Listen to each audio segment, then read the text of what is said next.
Hey, and welcome to episode number 116 of The Brave Widow Show.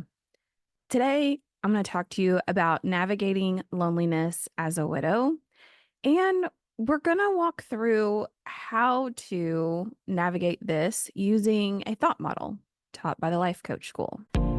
Welcome to The Brave Widow Show, where we help widows find hope, heal their heart, and dream again for the future. I'm your host, Emily Tanner. After losing my husband of 20 years, I didn't know how I could ever experience true joy and excitement again for the future. I eventually learned how to create a life I love, and I've made it my mission to help other widows do the same.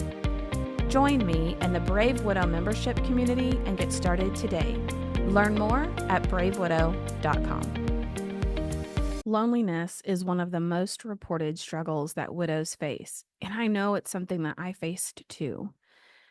It's incredibly unsettling to go from having a life with someone who knows every intimate detail about you, who's part of your every day-to-day process, who gives a crap, really, about your day and the things that happen, to overnight, all of a sudden, no one's there to fill that void anymore. And not just anyone can fill it. One of the most jarring experiences for me is that I used to travel pretty extensively for work. And as part of my routine, I would fly somewhere, typically in the evening. I would get in a rental car. I would drive to the hotel. It would typically be pretty late at night. And then I would be texting Nathan to let him know that I had made it to the hotel. And it was so strange to go through that whole process and reach for my phone or think about texting him or getting to the hotel and realizing, yeah, I'm sure there are people that care, but nobody that cares the way that he does. We also used to exchange funny videos at the end of every day, and that was always just a lot of fun and very lighthearted thing that we would do. And so it reminded me every time I saw a funny video and I would go to hit the forward button, I would be sad and realize that I didn't really have anyone to share that with. And family and friends, they do the best that they can because they're reaching out. Maybe they're inviting us to do things. They want us to know that they're there for us and that they don't want you to be lonely as a widow. But it's just so different. It's so different having friends and family around versus that one person who really was your companion in life and who knew your strengths, your weaknesses, and still chose to love you anyway. I want to share with you some stats that I found about loneliness and widowhood. A study by University of Cambridge found that 50% of widows reported feeling lonely often or always within the first year after their spouse's death. 72% of widows said they felt lonely, with feelings of isolation persisting for years beyond the initial loss. According to research published in Health Psychology, widows are at a significantly higher risk of social isolation and reduced social activity. Many lose 75% of their social network within a year of their spouse's death. 75%. I know many of you can resonate with that. Prolonged loneliness among widows is linked to higher rates of depression, anxiety, and physical health symptoms. Studies show that loneliness in widowhood increases the risk of mortality by 26%, as reported by the National Institute on Aging.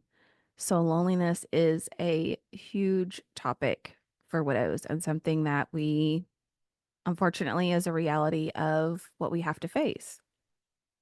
Now, I shared with you a couple examples of how loneliness affected me, and I could go on for another couple hours about how it affected me. But I think ultimately, between losing the person who knew us best and then losing our social circle, which is our family, our friends, the people that we were around, which is a staggering statistic to say 75% of your social circle typically is lost. But I believe it. I hear that from widows almost every single day of how disappointed and hurt they are because it's like everybody has disappeared and they're gone and they're just now incredibly lonely. And there are many, many reasons why this happens. I've covered it multiple times on the podcast, but just as a very brief recap, one of the reasons why our social circle evaporates is our person, or the combination of us with our person was the anchor for that relationship. And I noticed that in my relationships too. Nathan was the life of the party. Nathan was the center of attention. You either loved him or you hated him. There wasn't a lot of in between. So there are people that just really loved being around him. He was fun. He was extremely smart and quick-witted and very charismatic. And so a lot of our relationships, he was the center of that, and it left a big hole when he was no longer there. Another reason why our social circle changes or disappears is because we ourselves are changed through the trauma of this loss, of the loss of essentially our other half. And in many cases, family and friends are waiting for us to go back to the person that we were, to act the way we used to act, to think the way we used to think. And we just don't have the luxury of doing that. As widows, our old life is in ash. It's over. We have to build something completely new, which can feel overwhelming, can feel disheartening. But I want to encourage you, if you're not there yet, that you can create a life that you enjoy and that you love again. Loneliness also affects widows because our special days just amplify those feelings of isolation. So think about holidays, which maybe most people would assume are harder days for widows, but they don't think about all the other anniversaries. Maybe the first day that you met, the day that you got married, the day that they got sick, if they were sick or had a chronic illness, the day that they ended up dying, things like Mother's Day, Father's Day. We don't really associate that with widowhood and loss. People don't naturally realize that those may be dates that are hard for us as widows, but they are. And so it just perpetuates this feeling of I'm alone. No one's thinking about me. No one cares about me. And really, loneliness for widows, it leaves this feeling that we're unseen, we're forgotten, we're abandoned, we're completely misunderstood. And for many widows, it can leave as asking the question, like, what's the point? What's the point of living? What's the point of even trying to build a life that I love again? Nobody's going to notice, nobody's going to care. It can really lead you down a path of hopelessness. So I want to teach you a little bit about the thought model that the Life Coach School uses. And when I talk about thought work, mindset, thought models, a lot of times people associate that with, oh, I just have to think happy thoughts. And when you're a widow and when you're lonely and when you just feel so unseen, it feels super fake to think that you are thinking happy and positive thoughts. But that actually is not what we do whenever we use a thought model. We actually reframe, we want to reframe our thoughts into something that is genuine and true, but also something that is going to serve you and be helpful in the long run. And the reason, like when I work with widows one on one, I challenge their thoughts a lot. We dig deep into the thoughts that they're having. If there's someone who's struggling with getting something done, someone who's struggling with accountability, someone who's struggling with making things a priority, one of my first questions will always be like, what are the thoughts that come up when you go to do that thing? And it's always really interesting, all of the thoughts that pop up. So a thought model is you have a particular circumstance.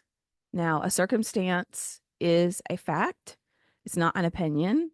It's not a feeling, it's not a thought, it is a circumstance. And so your circumstance could be I'm a widow and I'm facing loneliness. That is your circumstance. It's unbiased. It is what it is. So you have thoughts about these circumstances, and these thoughts are going to drive your feelings. Your feelings are going to drive your actions, and your actions are going to drive your results. So before I tackle loneliness, I'm going to tackle a little simpler example so maybe you can see it clear. So let's say you have the circumstance that you don't go to the gym. Like, it's just a circumstance. It's true, you don't go. You could have thoughts that say, "Oh, it's too hard to go to the gym. I'm overwhelmed. I don't know how to use any of the equipment. People are going to stare at me. I'm super out of shape and overweight, and it's just too hard. I can't get out of bed in the morning. I don't have time to go to the gym." You could have all of these thoughts about the gym. Let's say you have a thought, it's too hard to go to the gym. Well, if that's the thought you're leaning into, then you are going to feel discouraged. You'll feel overwhelmed. You'll feel unmotivated. You'll feel all kinds of things around that thought. And so when you're feeling discouraged and unmotivated and uninspired and overwhelmed, most likely you're not going to take any action. You're not going to go to the gym. You're just going to sit at home on the couch, probably eating potato chips, right? So your result is you continue to stay in the same shape or even get into worse shape because your actions are not supporting the goal that you want long term.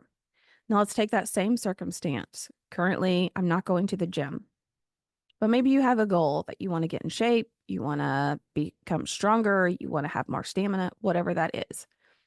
So instead of choosing to think, I've never been to the gym before, it's so overwhelming, everyone's going to stare at me, I don't know what to do, I'm going to look like an idiot, I'm going to make a fool of myself. Some of those thoughts may be true, like maybe you haven't been to the gym before. Maybe it is going to feel overwhelming whenever you walk in there. So when you choose a new thought, you want to choose something that's true and that honors a thought that feels true for you. Like you don't just want to jump to thinking like, oh, it's going to be great. I'm going to walk in there. I'm going to know what to do. Nobody's going to be staring at me. It's going to be empty when I walk in. Like it's just going to be a great experience. Yes, it's going to be wonderful.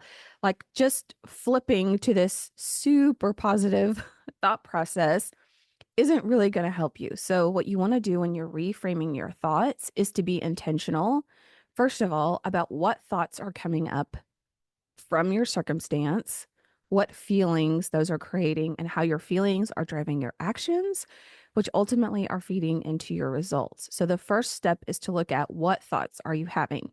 So, let's say you wrote down all those thoughts that come up whenever you think about going to the gym or whenever you start getting ready to go to the gym. It's too hard. It's too overwhelming.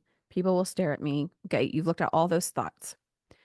Then what we want to do is we want to reframe those thoughts. And again, we want it to be emotionally true, but we want to change it into something that better serves us and is going to leave us with a better feeling. Okay. So as we're looking at these thoughts and we're comparing them, maybe we choose instead to have the thought of, I've never been to the gym, but I can figure it out.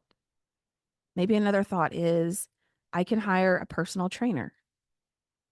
Maybe another thought is, it's going to be hard in the beginning, but if I will be consistent, I can do this. Maybe another thought is, everyone has to start somewhere. So as we start deciding to choose these newly reframed thoughts, that will drive a whole new set of feelings. Now, instead of feeling like overwhelmed and discouraged and uninspired and unmotivated, I start to feel hopeful. I start to feel kind towards myself. I start to feel like there are solutions to my challenges and problems, and maybe there are solutions I haven't even thought of yet. But I also feel like I could give it a try and see how it goes. And I don't have to stop myself before I even get to go. And because I feel hopeful and because I feel inspired and I feel that I can try it, I'm much more likely to have actions of actually going to the gym, of actually trying it, of maybe hiring a personal trainer, of maybe looking up a workout routine online, of starting small and even just taking baby steps. Maybe I go 2 days a week and then 3 days a week, or I just start by walking around the block of my home outside. I just start with something very simple. But because I'm choosing thoughts that I can start small, I can take baby steps, I feel much more hopeful about my ability to get the results of what I want. And over time, because I'm choosing the actions of going, even if it's 2 days a week, going 2 days a week is better than going no days a week. Going 3 days a week might be better than going 2 days a week. So over time, by choosing those actions and being consistent, I'm much more likely to get the result of improving my shape, improving my weight, improving my strength and my stamina, whatever those goals are for you. You can have different results based on your actions, which we know, right? If you want to get in shape, you need to eat healthy and incorporate exercise. But sometimes those things are hard because of how we feel about them or the thoughts that we have towards those things. So, this is a very simplified version of how we would use a thought model in coaching or even in our mastermind and some of our group coaching events that we have. So, as we think about loneliness, you have a circumstance, which is I am a widow who is faced with loneliness. That's true. It's not an opinion, it's not a thought. You are a widow and you are facing loneliness. So you could choose thoughts like, I'm all alone, no one understands, nobody cares about me, I've been forgotten, I'm abandoned, I could disappear tomorrow and no one would care. Many of us, if not all of us, have had those thoughts. And what feelings come from those thoughts? You feel isolated, you feel abandoned, you feel helpless, you feel so small and insignificant. You might even feel sad or depressed. And so when you're feeling those things, when you're feeling isolated, abandoned, depressed, anxious, you tend to withdraw further. You avoid people. You avoid opportunities to connect. You don't put yourself out there and invite someone else to lunch or to coffee or to connect. And so your result is that you continue to stay stuck in loneliness. And this reinforces this behavioral thought pattern, right? Your brain looks for opportunities to prove itself right all the time. And so when you have thoughts, I'm lonely, no one cares, no one understands, I've been abandoned, your mind is looking for every little sign to tell you, see, no one does care. See, no one's invited you. See, nobody has called or texted you. You are alone. You are forgotten. You are unseen. And so in coaching, one of the big things that we work on is reframing our thoughts to drive different actions. The circumstance is true. I shared a lot of statistics with you earlier in the podcast. People do lose their social circle. People do feel lonely. That is true. That is a circumstance. It doesn't have to be that way forever. But one of the things that we have to face as widows is that you have to choose to proactively rebuild your social circle. If you sit back and wait for people to come to you, it's not going to happen. And you might be thinking, oh, I'm a homebody. I don't like going out. I don't like meeting new people. I don't like crowds. I don't like strangers. I'm not good at this. I'm not good at networking. But see now how all of those thoughts are going to impact your feeling and how that's going to drive your actions and your results. So if you think, I don't like crowds, I'm a homebody, I don't go meet new people, I don't like strangers, I don't know what to say, I hate small talk. If these are the thoughts bouncing around your mind all the time, then ultimately, through your feelings and your actions, you're not going to get the result of having a strong social circle. You're just not. And let me tell you, on the Myers-Briggs scale, I'm pretty hardcore on the introvert side. So I need a lot of downtime. I need a lot of alone time to recharge my people battery.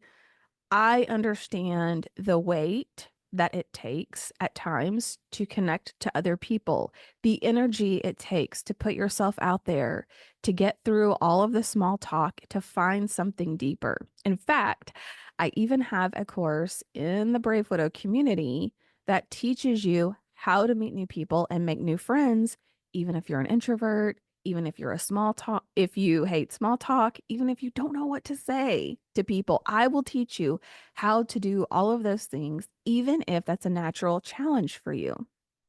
But you have to decide to do it. You can't sit back and wait for people to come to you and to maintain a relationship. I had one person outside of my family that did that. And she is a bulldog.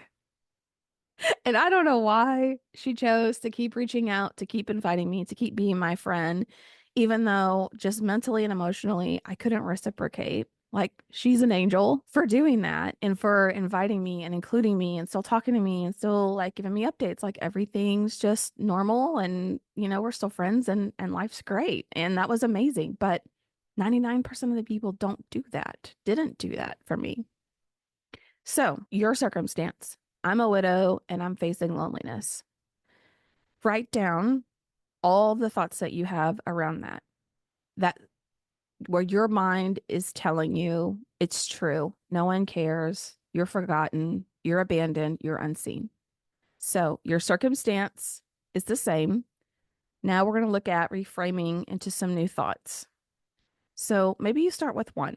And maybe the first thought is, I have the ability to create new connections and relationships. Well, that's true. You do have that ability. Maybe a new thought is, I feel lonely right now, but it doesn't have to be this way forever. Maybe another thought is, I'm a person worth meeting. And I'm giving credit to one of my clients for that because she told me that in a conversation we had, and it's so powerful. I love it. Maybe another thought is, my best friend is out there. I just haven't met them yet. But think about if those were the thoughts that you were having, that your future best friend is out there, you just haven't found them yet, that you can create new relationships and new connections, that you are someone of value and you're worth meeting. Oh my goodness. If those are your thoughts, think about all the feelings that that generates. Talk about feeling hopeful and inspired and brave and more courageous to try to meet new people. And if I told you right now, listen, you have this amazing best friend in the future, they are waiting for you to find them. They are looking for you, but they can't find you because you're just sitting at home. So you got to get out there, meet some people, and go find your best friend. If I could tell you that 100% certainty, how much different would you feel than the unknown, which is what you feel in the beginning? So, again, having these newly reframed thoughts, you feel inspired, you feel motivated, you feel hopeful, maybe you even feel a little courageous and brave. If you start to choose these new thoughts, your actions are going to be different. You're going to be more encouraged to go actually meet people, to get through the small talk and find deeper connections, to invite the person to lunch or to go have coffee or to come over to your house or whatever that is. You're going to be more likely to go out and meet new people. And by taking those actions over and over and over again, you're going to get a new set of results, which is you now have new connections. You have new acquaintances that develop into friendships. And eventually you find one or two people that become like a best friend to you, that become a really deep and meaningful relationship of somebody that you feel close to. Now, does that always mean that you're going to feel like you've replaced that role that your husband had? No, that's not what I'm trying to insinuate. But you don't have to live a life where you feel incredibly lonely, that you feel you have no social circle, that you feel like nobody cares about you, and you get to decide if you want a companion again, if you want a new relationship and another spouse as you move forward. You get to decide that down the road. You don't have to decide that right now when you're feeling lonely. In fact, I recommend that you don't.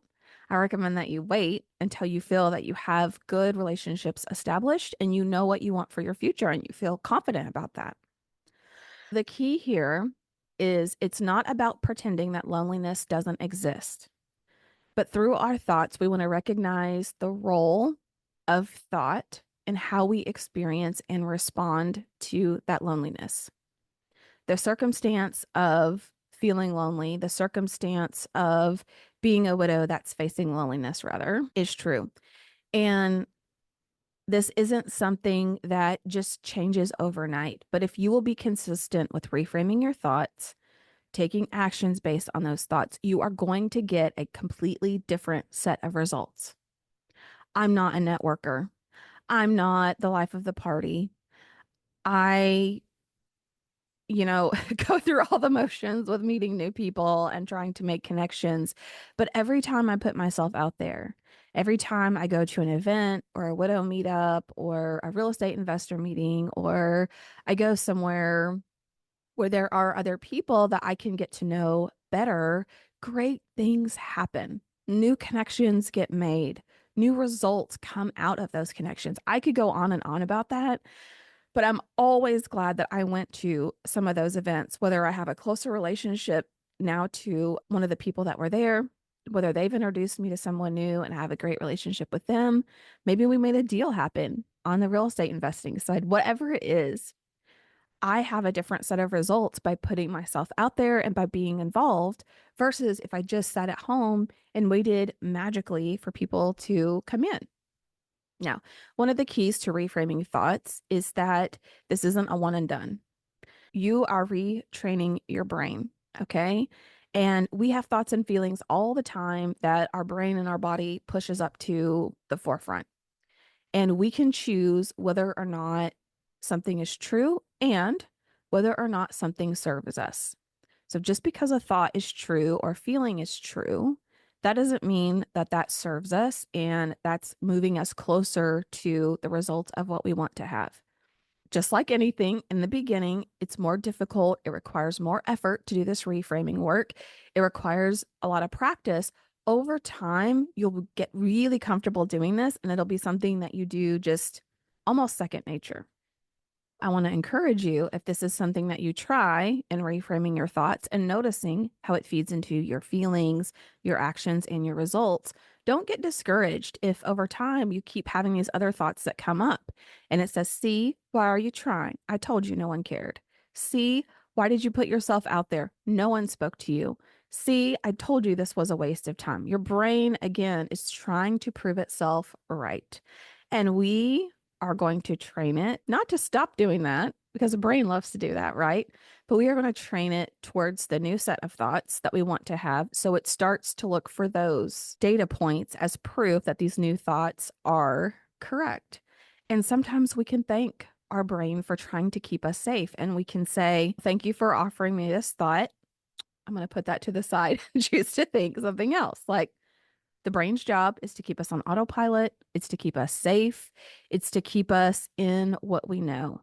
That's why when we try to do anything new or different, we feel a lot of resistance and we think of all the things of why something isn't going to work and all of the what ifs because the brain wants to run on autopilot and wants to do the same thing every day. It wants to do what it knows is safe and comfortable and drives things that are pleasurable.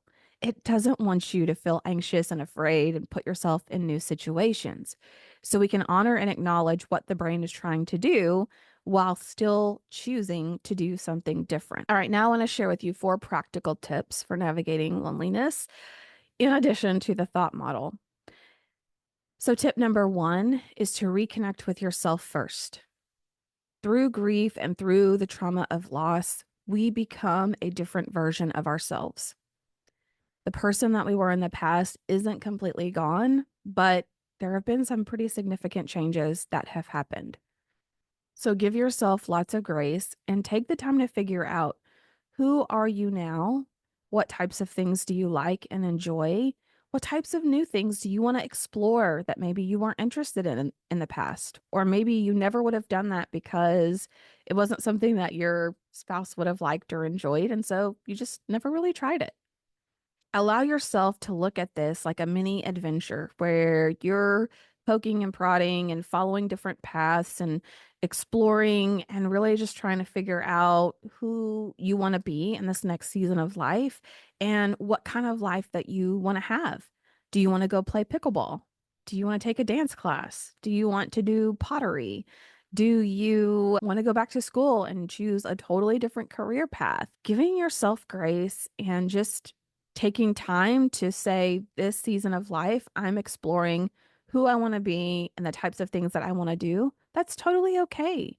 That doesn't mean it's going to be that way forever, but it's important to understand now who you are and what you want for your future so that you can take the steps to intentionally create that future. All right, tip number 2 is to take small social steps. Now, if you were a big social person before, you might want to just dive right back into where you were, or you might find that that's pretty difficult. But again, we're giving ourselves grace. We're giving ourselves time and kindness to explore who are the people that we want to surround ourselves with. And I like to think of this as I have a rope, like a red velvet rope around me with stanchions. And I'm being very thoughtful about who I want to allow access to me. Whose words do I want to hear in my mind? Whose vision, whose opinion, whose personality, like who are people that I really want to surround myself with and be intentional about building those relationships. Maybe it's inviting someone to lunch. Maybe it's inviting someone to coffee. Maybe it's looking at all of the local meetups that are happening in your area and choosing a couple of those to attend. Maybe it's reaching out to someone at church, helping a neighbor with a task, or inviting them over. However, you choose to start rebuilding your social circle, it is important that you choose and that you decide that you're going to rebuild this and that you recognize this means that you have to be the person proactively moving this forward.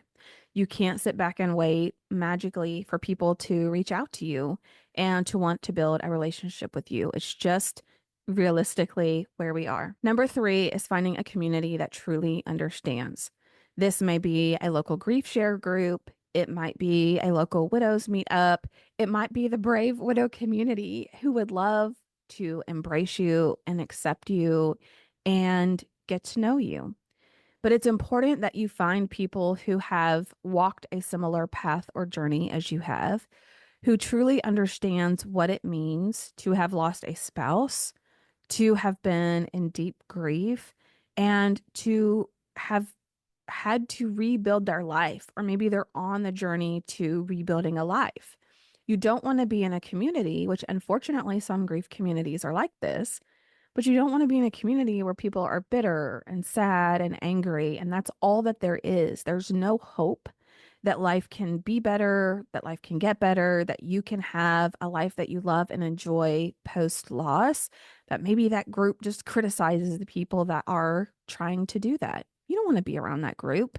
You want to find a strong community of other people who get what you're going through so that you can feel seen, so that you can feel validated, you can feel understood, and you can connect with people who have their own unique challenges, but at the core, understand what it means to have lost a spouse. In the Brave Widow community, we have member calls, we have heart to heart connection calls, we have lots of opportunity for you to get to talk to other members and to be able to form that connection with people who understand you in a way that others who haven't gone through this can't understand.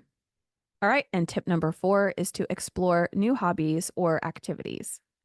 This is also a great way to rebuild your social network. And in fact, I typically recommend for widows that they build their social network. Some people from their past, family and friends, people that they know or that they want to get to know better, people that understand grief and have walked a similar journey. So they have that validation and understanding.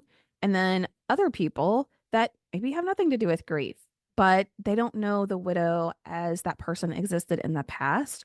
All they know is the widow and how they're living, but form those relationships around hobbies or activities or groups where you're learning information or things that bring a vibrance to your life that some of these other relationships may not.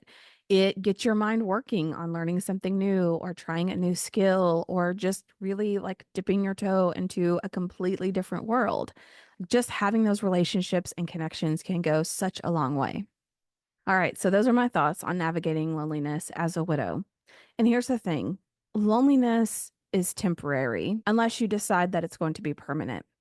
And the way that you decide that it's going to be permanent is that you decide to take no action. Therefore, you get no different results than what you're getting today. And if you're not sure where to start, If you feel intimidated and overwhelmed and afraid to be able to put yourself out there or to move forward, you need to join us in the Brave Widow community. We're going to take you by the hand, walk side by side with you on this journey, get you connected to some of the other widows that are part of the community, and teach you how to feel and teach you how to get out there and make new connections with people. You don't have to face this alone. The support and connection that you crave are all waiting for you inside the Brave Widow community. To learn more, go to bravewidow.com. Are you a widow who feels disconnected? Do you feel like you're stuck or even going backwards in your grief? Widowhood can be lonely and isolating, but it doesn't have to be. Join us in the Brave Widow membership community and connect. We teach widows how to find hope, heal their heart, and dream again for the future. Find your purpose and create a life you love today. Go to bravewidow.com to get started.